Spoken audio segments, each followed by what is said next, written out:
So let's continue on this wonderful Shabbat, on a high Shabbat. And I was going to do my final lesson in Hebrews, but I, for some reason, got bored. And I thought this would be a good little reading for Shabbat. And I'm actually reading this for myself with you guys. And so thank you guys very much for hanging out and for listening to this. And like I said in the previous segment, that we must be foundationally set in the Torah in all things. And that is Genesis, Exodus, Leviticus, Numbers, and Deuteronomy.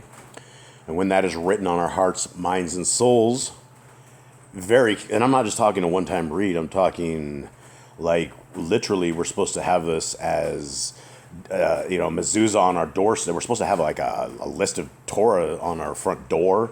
We're supposed to speak of the Torah when we get up in the morning. We're supposed to discuss it during the day. We're supposed to be doing what we're doing right here. And, I think people misunderstand the value of the Torah. That not only will it keep you in check with our Creator, but it will also keep you blessed.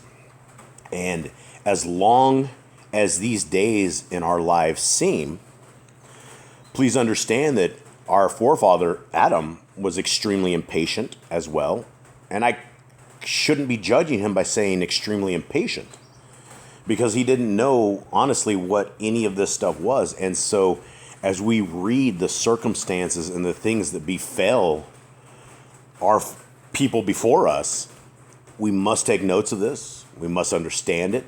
And more than anything, we need to know why it is that they fell like they did. And there's one reason. They broke a commandment of the Most High. And these commandments are things that are beautiful. And we must have these in our life. Chapter 15. Let's see here. 16. Thanks, Nicole. In the other room. The first sunrise. Okay, after this, Adam and Eve ceased not to stand in the cave, praying and weeping until the morning dawned upon them. Now, what does that mean? Well, they were obviously standing there. They didn't know about sleep. In the garden, if you didn't have night, you wouldn't have slept. So what we can surmise from this is that our life in the garden before this was bright, no night, and we were in a happy state, like we were in a good state, non-fallen state. Verse 2. And when, and when they saw the light return to them, they restrained from fear and strengthened their hearts. Then Adam began to come out of the cave. And when he came to the mouth of it and stood and turned his face towards the east, and saw the sun rise in glowing rays, and felt the heat thereof on his body, he was afraid of it, and thought in his heart that this flame came forth to plague him. He wept then, and smote upon his breast, and fell upon the earth on his face, and made his request, saying, O Yahuwah, plague me not, neither consume me, nor yet take away my life from the earth. For he thought the sun was Yahuwah. Inasmuch as while he was in the garden and heard the voice of Yahuwah and the sound he made in the garden and feared him, Adam never saw the brilliant light of the sun, neither did the flaming heat thereof touch his body. Again, this gives us a glimpse of creation. This gives us a glimpse of the world, how it was. So we know that in creation, the sun and the moon were created as far as signs and light, and the night for the darkness, and the light for the day. But he never saw it. He didn't know about any of that. And so there was a creation that was going on around him outside of the garden as he was doing this. Verse 8. Therefore was he afraid of the sun when flaming rays of it reached him. He thought Yahuwah meant to plague him therewith all the days he had decreed for him. For Adam also said in his thoughts, as Yahuwah did not plague us with darkness, behold, he has caused his sun to rise and to plague us with burning heat. But while he was thus thinking in his heart, the word of Yahuwah came unto him and said, O Adam, rise and stand up. This sun is not God, it's not Yahuwah, but it has been created to give light by day, of which I spake unto thee in the cave, saying that the dawn would break forth, and there would be light by day. But I am Yahuwah, who comforted thee in the night. And Yahuwah ceased to commune with Adam. This is 17. Then Adam and Eve came out at the mouth of the cave and went towards the garden. But as they drew near to it, before the western gate, from which Satan came when he deceived Adam and Eve, they found the serpent that became Hasatan coming at the gate, and sorrowfully licking the dust and wriggling on its breast on the ground by reason of the curse that fell upon it from Yahuwah. Okay, and so this is very interesting here because we're going to see more things. The question always is, if you had a snake come up to you in the garden, you're not going to sit there and take candy from the snake, which is why this snake was not as creepy and as crawly and as repulsive and as repugnant as it is. So we're dealing with an entity, an animal that Hasatan was able to infiltrate and to get into. This is how I see this. Verse 3, and whereas aforetime the serpent was the most exalted of all beasts, now it was changed to become slippery and the meanest of them all. And it crept on its breast and went on its belly. And whereas it was the fairest of all beasts, it had been changed and was become the ugliest of them all. Instead of feeding on the best food, now it turned to eat the dust. Instead of dwelling as before in the best places, now it lived in the dust. And whereas it had been the most beautiful of all beasts, all of which stood dumb at its beauty, it was now abhorred of them. And again, whereas it dwelt in one beautiful abode, to which all other animals came from elsewhere, and where it drank, they drank also of the same. Now, after it had become venomous, by reason of Yahuwah's curse, all beasts fled from its abode, and would not drink of the water it drank, but fled from it. So, this is the thing that we're talking about. Here's an animal, or here's some kind of beast that was awesome. There was something really magnificent about the snake to begin with, and it wasn't always that spooky thing that we see nowadays. And so the question is, did Yahuwah take Hasatan? Is Hasatan a snake? Or was Hasatan able to use a beast of the field and use it to the advantage and to do that? And that's what I believe, because further on in the story, in this stuff, we learn the power of Hasatan, and it is creepy. He can do whatever he wants. He can form things. He has power unlike we've ever been taught in the Christian church, right? We think of Hasatan, the devil, as a joke, and I'm telling you, he's no joke at all. Verse 18.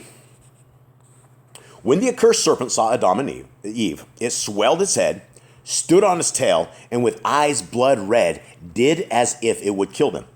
And I actually saw a video the other day, and I did not know snakes could... I saw a snake go up like 15 feet in the air. This was like a huge, long snake, and this thing was able to go up, and it was 10, 15 feet. It was way up in the air, and I couldn't figure out what it was, but it was a snake.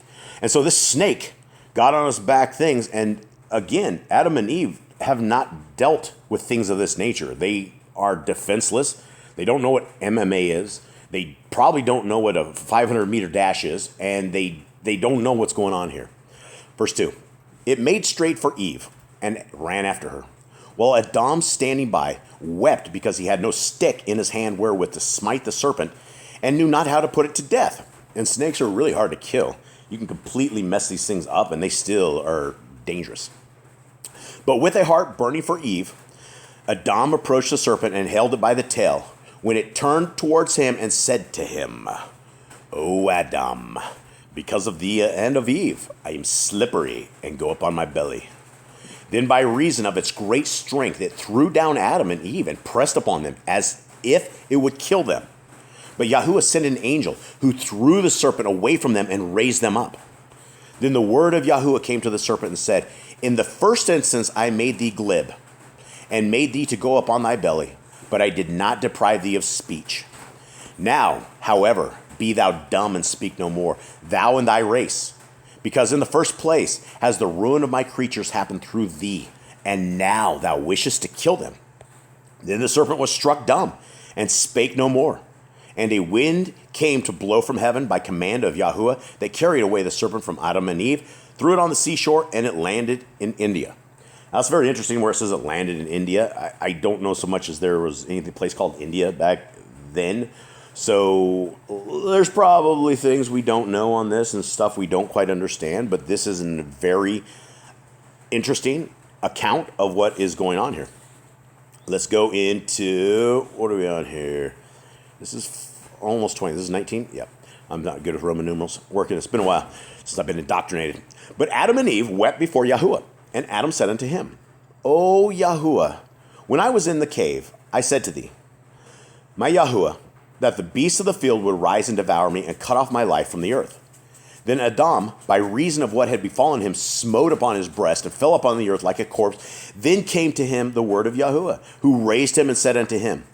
Now, before we go into what Yah says to him, Adam thought he made a deal here, right? He said, look, Yah, I named every one of these creatures. They're terrifying. They're going to come and devour me.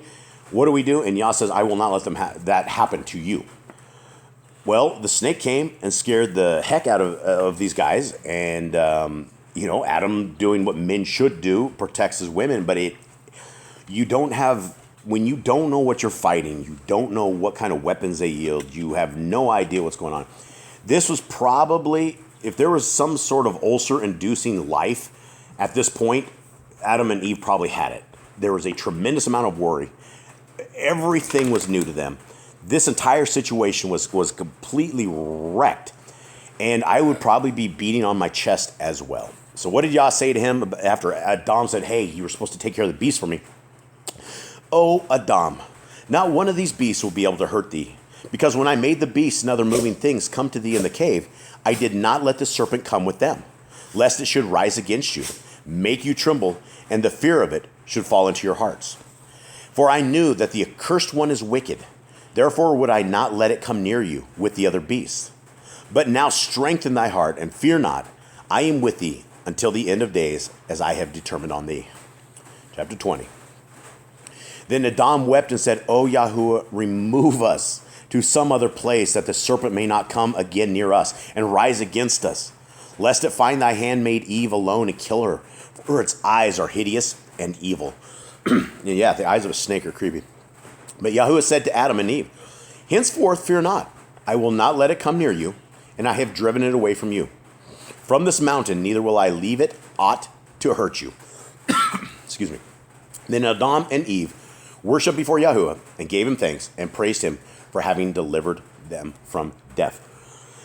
So here we are with the next 5 chapters on this thing. I hope you guys are enjoying the reading. I hope you guys are able to see this. There's a lot of questions and things that we will never have answers for, because we know the Hasatan is like a roaring lion seeking who he may devour. We know he came in the form of a snake. We know the snake, whatever beauty it was, got cursed. But that's just the snake, because Hasatan comes in many, many forms. So I believe that the devil was able to use the animals in a way that he was able to do that. And for that, the snake got cursed. So, guys, I hope you're with this. I hope you're enjoying this. And I hope you have a wonderful day.